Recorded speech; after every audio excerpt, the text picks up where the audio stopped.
अस्सलाम वालेकुम। फलक ज़ेब का सलाम अपने तमाम यूट्यूब फॉलोअर्स को, अपने दोस्तों को और जितने भी मेरे friends across the border India में, बांग्लादेश, श्रीलंका, जहाँ-जहाँ से मुझे देख रहे हैं और ऑफ कोर्स अपने पाकिस्तानी हमवतनों को भी सलाम मेरी तरफ से बहुत-बहुत। आज का जो एनालिसिस है वो बहुत धांसू होने वाला है क्योंकि आज की अपडेट ताज़ा तरीन ये है कि गैरी कर्स्टन रिज़ाइन कर गए हैं। मैं पगड़ियाँ उछालने वाला हूँ और फैक्ट्स के साथ इनके काले चेहरे आप लोगों के सामने लेके आने वाला हूँ कि क्या वजह है कि गैरी कर्स्टन रिज़ाइन कर गए और ये क्या बंदर तमाशा, ये क्या सर्कस मचा हुआ है हमारे पीसीबी में। जिस तरीके से हमारे मुल्क को दीमक खा रही है करप्शन, एक लफ्ज़ है करप्शन, वही करप्शन पीसीबी में भी है।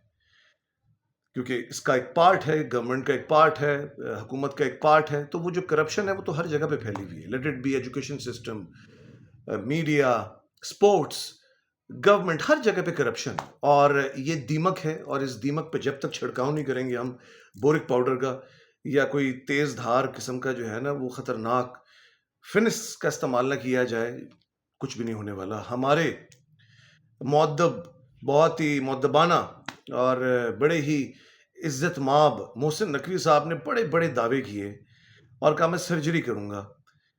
दिस शोज कि इस बंदे की क्या इंटेग्रिटी है और ये बंदा जो है यकीन करने के काबिल है ये नहीं है। आप लोग बाबर आजम की पगड़ी उछाल लें, आप लोग रमीज राजा को जलील कर लें, आप पूरे सिस्टम को गालियां दे लें, लेकिन जब आपका चेयरमैन ही अपने लफ्जों को निभा नहीं रहा तो क्या बिलीव करना। कहां गई वो सर्जरी? पहले तो शुरू होते हैं, फिर मैं आता हूं गैरी कर्स्टन की तरफ। बाबर आजम को जी हम सर्जरी करेंगे, शाहीन की सर्जरी करेंगे, गंदे अंडों की सर्जरी करेंगे, वो दोनों टीम में वापस भी आ गए और हालात आप देखें, खुदा का कहर नाजिल हो उन पे कि जो गलत फैसले करते हैं इस मुल्क के लिए। मैं क्या कह सकता हूं कि वो बंदा जो कि बाबर शाहीन इस नेक्सस में और टोले ग्रुप में शामिल था, उसको कैप्टन बना दिया आपने। आपको एक बेहतरीन जीत मिली, पाकिस्तानी क्रिकेट का रिवाइवल हुआ, हम लोग दोबारा से उठे, वाह वाह हमारी दुनिया में हुई और आप लोगों को इज्जत हरास नहीं आती। आप चाहते हैं कि फिर से हम यूएसए की तरह युगांडा से इस दफा हारे, नामीबिया से हारे, एथियोपिया से हारे। वही माइंडसेट का बंदा बाबर 2.0, जैसा बाबर पे इल्जाम है कि फ्लैट ट्रैक बनाता था अपने पर्सनल माइलस्टोन्स को करने के लिए, स्टैट पैडर है। रिजवान भी वही चीज है। ये तब तक अच्छा था जब तक इसने कैप्टेंसी लेनी थी, तब इसने कीपिंग भी शानदार की। लेकिन आप रिकॉर्ड देखते हैं कि जब इसका दिल नहीं होता तो ये पॉलिटिक्स खेलता है। मुल्तान सुल्तान को जितवा दी, क्या गारंटी है कि टीम को जितवाएगा नहीं जितवाएगा। ऐसा बंदा जो कि पॉलिटिक्स करता है उस पर तो आप यकीन भी नहीं कर सकते किसी भी हाल में, क्योंकि उसका जब दिल चाहेगा कि वो गेम को बदल देगा, वो मुल्क को धोखा देगा, वो दो नंबरियां करेगा। और इसका भी मेंटालिटी वही है। भाई साहब तो तड़ियां लगा रहे थे कि टीम में अपनी पसंद की रखूंगा, वही बाबर वाली सोच, दोस्ती यारी में खिलाऊंगा, इसका ये मतलब है ना। इसी तरीके से आकिब जावेद साहब जब टीम बना रहे होंगे या कह रहे होंगे मुझे इस किस्म की पिच रखनी है जो कि ज्यादा जीनियस ब्रेन है, तो ये बीच में कहेगा नहीं जी नहीं, मुझे पिच ऐसी चाहिए ताकि इसके रन हो। ये तो गिरगिट है। मुझे तो बल्कि इस कैप्शन और थंबनेल का नाम रखना चाहिए था रिजवान गिरगिट। ये तो गिरगिट की तरह रंग बदलता है। अब इसको जगह पक्की करनी थी, उसने बड़ा अच्छा परफॉर्म कर दिया, कीपिंग बड़ी अच्छी की। आपने कैप्टन बनाना था तो आपके पास हजारों ऑप्शन है। मैं तो कहता हूं सलमान आगा है, उसको वाइस कैप्टन कैप्टन बना दें आप। मेरिट वेरिट की बात ही छोड़ दें। आप वो बंदा लेके आए जिसकी इंटेग्रिटी हो, चाहे मेरिट पे वो हो या ना हो, इंटेग्रिटी हो। शान मसूद इंटेग्रिटी वाला बंदा है, कोई मसला नहीं अगर उसकी परफॉर्मेंसेज नहीं अच्छी। पॉलिटिक्स तो नहीं करता ना। बाबर शाहीन की तो बहुत परफॉर्मेंसेज है लेकिन कैरेक्टर नहीं है। हमें कैरेक्टर वाले लोग चाहिए। साजिद नोमान को इतने अच्छे से नहीं खिलाया, आउट ऑफ द ब्लू हमने खिलाया, जीत गए, कैरेक्टर था। उनकी तो कोई कुछ 600-700 विकेटें थी। शान मसूद के तो कोई इतने विनिंग स्ट्रीक्स इतने कोई अंबार नहीं लगे हुए थे, लेकिन कैरेक्टर था तो मुल्क को जितवाया, जज्बा था तो मुल्क को जितवाया। इसमें तो जज्बा ही नहीं है, ये तो टोले ग्रुप का एक सरगना रहा है। आपने इसको अल्लाह के हुक्म से बना दिया जी कैप्टन व्हाइट बॉल का। अब आते हैं गैरी कर्स्टन की तरफ। गैरी कर्स्टन का जी मामला ये है कि हेडलाइंस में आने का और we as a nation have a habit to make bad headlines all over the world. Gary Kirsten का कहना था कि रिजवान बिल्कुल कैप्टन नहीं बनेगा, क्योंकि ये वही इंसान है जिसकी सर्जरी होनी थी। आपने कैंसर की 2 आर्टरीज तो काट दी टेस्ट मैच में, लेकिन आपने क्या किया कि रिजवान को रहने दिया टेस्ट मैच में, और वनडे में तो तीनों को दोबारा लेके आ गए। और गैरी कर्स्टन ने बाकायदा तौर पे शाहीन के खिलाफ भी एक रिपोर्ट सबमिट करवाई थी, जिसमें कहा था कि इसका कंडक्ट और इसका डिसिप्लिन बिल्कुल ठीक नहीं है। अब आप उसी प्लेयर को दोबारा से टीम में शामिल कर रहे हैं।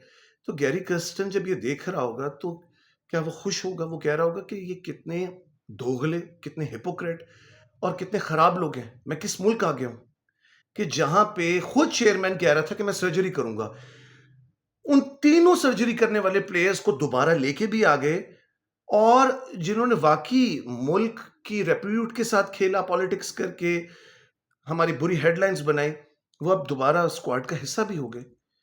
अनबिलीवेबल। क्या चाहते हैं ये बोर्ड? क्या चाहता है? क्यों पाकिस्तान के दुश्मन बने हुए हैं ये लोग? मेरी समझ से बाहर है। हमें दुश्मन इंडिया में और अफगानिस्तान में तलाश करने की जरूरत नहीं है। इंडिया की अपनी क्रिकेट है, अपनी गेम है, वो खेल रहे हैं। हमें किसी की सोचने की जरूरत नहीं जब दुश्मन अपनी हमारी सफों पे भरे रहे। सारे के सारे बेगैरत अपने ही सफों में हमारे भरे रहे।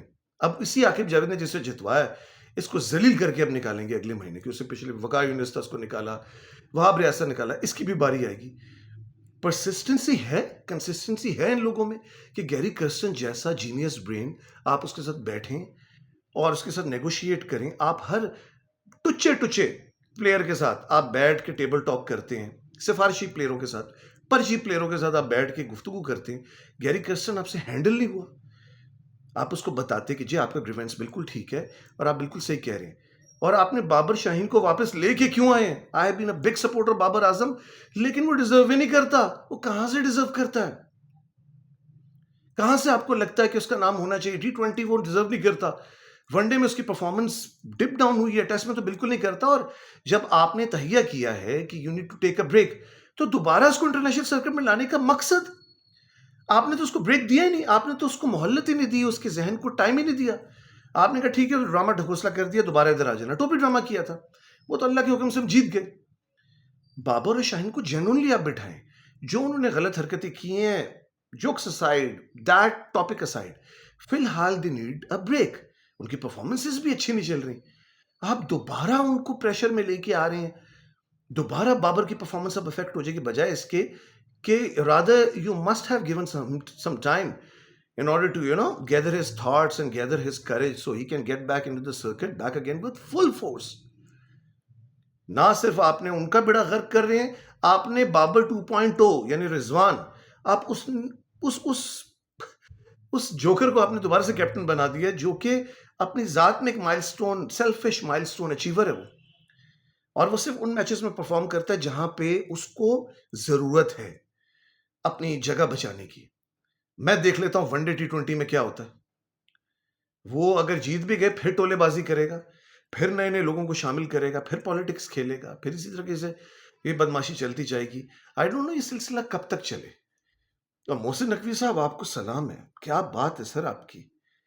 क्या आप एक्टिंग करते हैं टीवी पे? सर्जरी करूंगा, मैं कैंसर की रगें को काट दूंगा, मैं ये कर दूंगा, मैं वो कर दूंगा, और आपके ये दावे हैं कि वो सर्जरी जो आपने की वो उन प्लेयर्स को दोबारा लेके आप आ गए।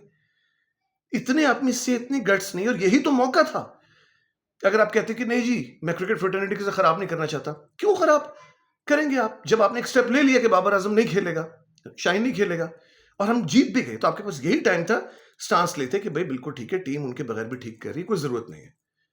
नए बच्चों ने कमाल खुला ने परफॉर्म नहीं किया, वनडे में भी नए बच्चे कर लेते।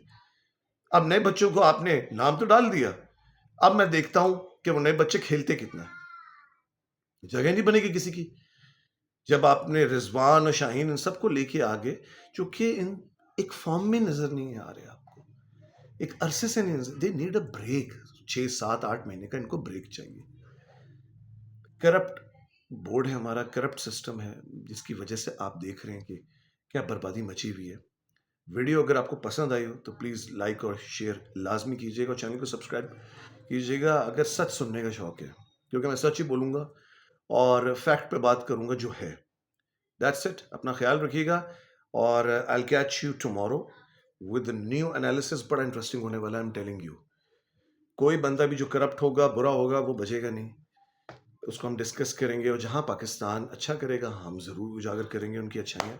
दैट्स इट, अपना ख्याल रखिएगा। I will catch you again. दुआ में याद रखिएगा, अपने प्यारों का ख्याल रखिएगा। बाय।